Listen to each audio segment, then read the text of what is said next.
The heroine of this book is a young lady named Berkeley Aiken. Wonderful South Carolina name, for those of you who know the counties in this thing.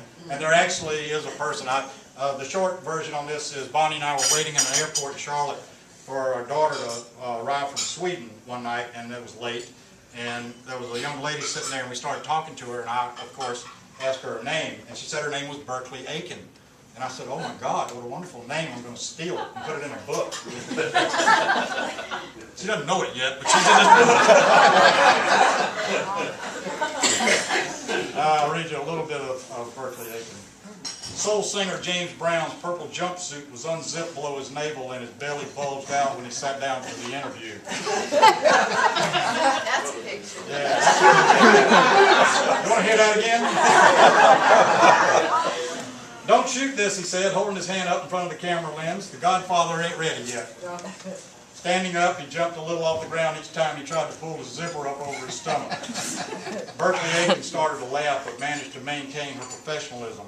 As co-host of Good Morning Midlands for 3 years, she was the best-known minority face in local journalism. That's because she was the only minority face on local television. And that depended on your definition of minority and journalism. The 10 a.m. time slot was filled with promotional interviews for Junior League charity events, Greek Fest, Teacher of the Year, local cookbook authors, and chit-chat between Berkeley and her white co-host Darren Green.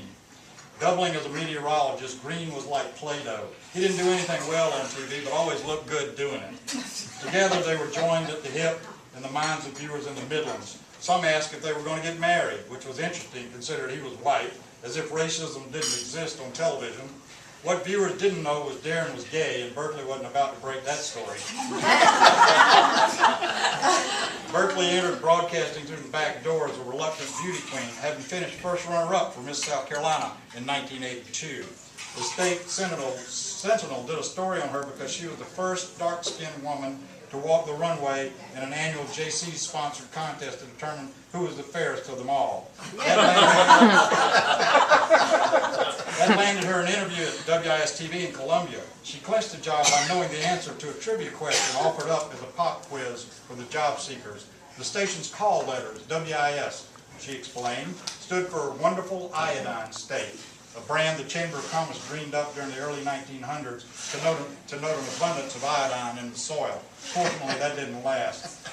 Even though most of her peers couldn't decide if she was black or white, her dusky almond complexion appealed to the judges. It was the initial step toward landing her job as an international television correspondent like Christiane Amanpour on CNN. A raven-haired journalist, Amanpour was always at the center of the storm, reporting from Lebanon or the West Bank or Paris or wherever big news broke. She was born in Iran and grew up in the palm of the Shah. Her father was a favorite within the puppet regime. When the American-backed government fell to Islamic radicalism, the Amanpour family fled to London. Christiane studied journalism at the University of Rhode Island. She was encouraging to Berkeley, who attended Columbia College, a small all-girls school in South Carolina, affectionately called C-Square.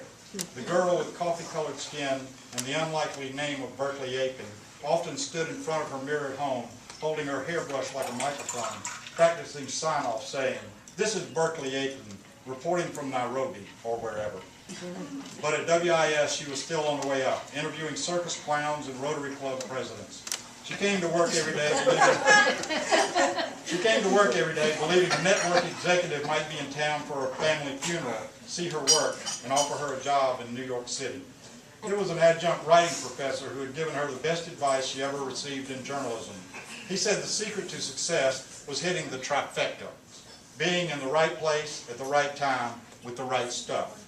That her skin was caramel colored and her voice was sweet as coconut cake didn't hurt her chances.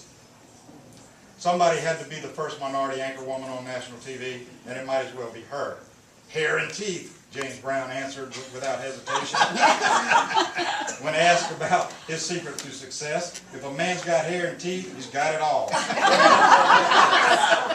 Of course, it helps to have a little funk, too, maybe. Berkeley took his flirtation in stride. During close-ups, he kept touching himself, adjusting his package, so to speak, letting his eyes drift toward her cleavage. A master communicator, the Godfather always knew which camera was live.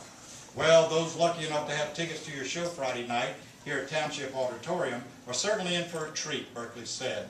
Now, we're going to take a quick break and before Darren brings us up to date on that tropical storm brewing off the coast. Brown unhooked the microphone from his lapel, handed it to an assistant, and leaned in for the kill. Mercy, girl, you downright delicious, ain't you? What the hell is you anyway? Indian? Cuban? Brass ankle? As he moved toward Berkeley, she wished he had worn something more conservative. When he came closer, the 5'5" entertainer's face was eye level with her tits. I'm from Charleston. My father's Jewish, my mother Ethiopian, she said. Indeed, Berkeley, Aiken was many things, but white wasn't one of them. And in South Carolina, there were only two colors. Well, it's nice to meet you, Cleopatra, Brown said, proving that he didn't know the difference between Ethiopia and Egypt. Would you like to see why they call me the hardest working man in show business? I assume it's because of your work ethic, Berkeley said, removing her earpiece and stepping backward. It's because of my work ethic, baby, he said, emphasizing the word ethic while grabbing his crotch. Tell you what, I'll leave 4 tickets for you. Bring some of your girlfriends backstage after the show Friday night. We'll party. Great.